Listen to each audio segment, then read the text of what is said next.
आप लोग के हमारे चैनल उत्तम भोजपुरिया मूवी रिव्यू में स्वागत बा। तो आज हम लेके आ गए बानी जाना नायागन मूवी पे रिव्यू। तो ये मूवी बा थालापति विजय के।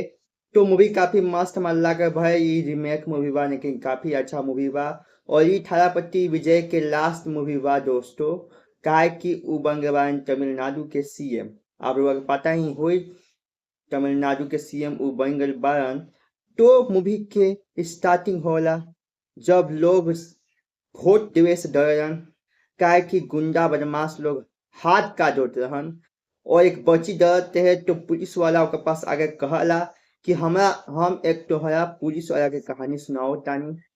और उ रहलन विजय थालापति। विजय थालापति के नाम रहे मूवी के अंदर थालापति वेटरी कॉन्डोन। तो उनका कहानी सुना लगलन।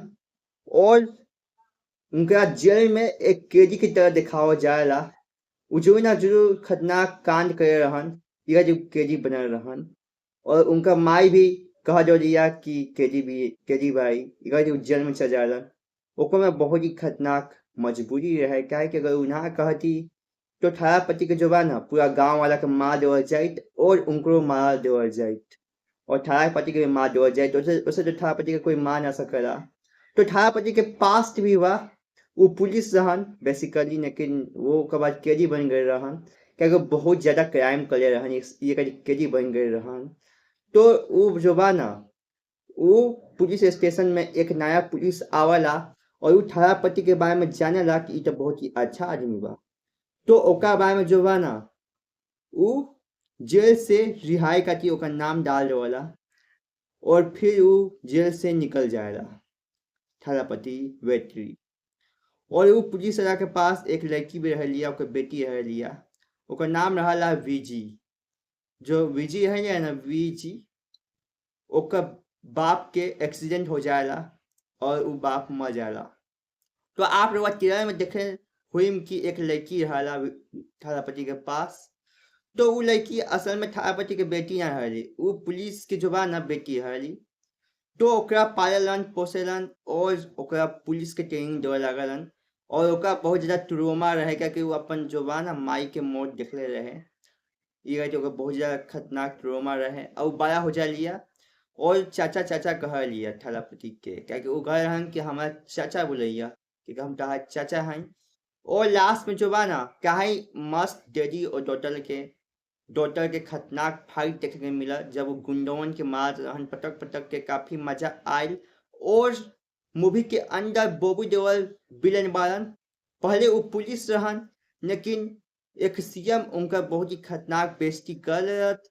वो गलन ओकरा पकड़े, लेकिन वो लंगा करके ओकरा भेज देलत पुलिस स्टेशन। तो वो बर्दाश्त ना कर पान और वो गलत राह पे चल गलन।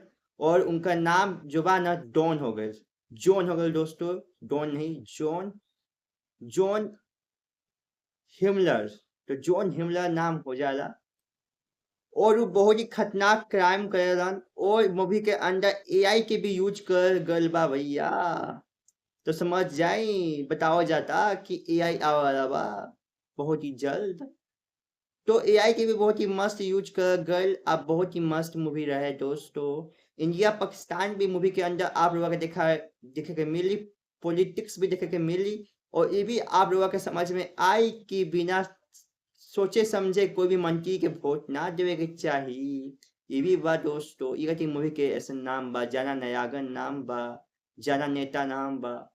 तो मूवी के बहुत ही मस्त कहानी बा, मजा आ गल हमारे देखे में। विजय थालापति जाते जाते अच्छा मूवी देखे गल बान। तो जाई जा आप लोग देखी जा, आप लोग के मजा आ जाए, कभी डिसपॉइंटेड ना करन। विजय थालापति काफी अच्छा एक्टर बारन। और उनका भोकाल अलग लेवल के आला साउथ इंडस्ट्रीज में। अब तो यश और प्रभास जी हो गए बारन भोकाल मचाए में आगे, क्योंकि उनका बहुत ही तगड़ा लाइनअप बा जो कि मूवी आवे वाला बा। तो वेट कहीं जा, और भी बहुत सारा मूवी आई और हम वीडियो लेके आए, वीडियो रिव्यू, मूवी रिव्यू लेके आए दोस्तों। और तेरा रिव्यू पे भी लेके आए। तो अगर आप लोगों के ये रिव्यू अच्छा लगा तो हमारे चैनल के लाइक कमेंट सब्सक्राइब करना बिल्कुल भी ना भूली, कर दी ध्यान से, क्योंकि हम लाउट हम रिव्यू। तो आज के लिए इतना ही बा। अगला वीडियो में फिर मिलम, चली गुड बाय।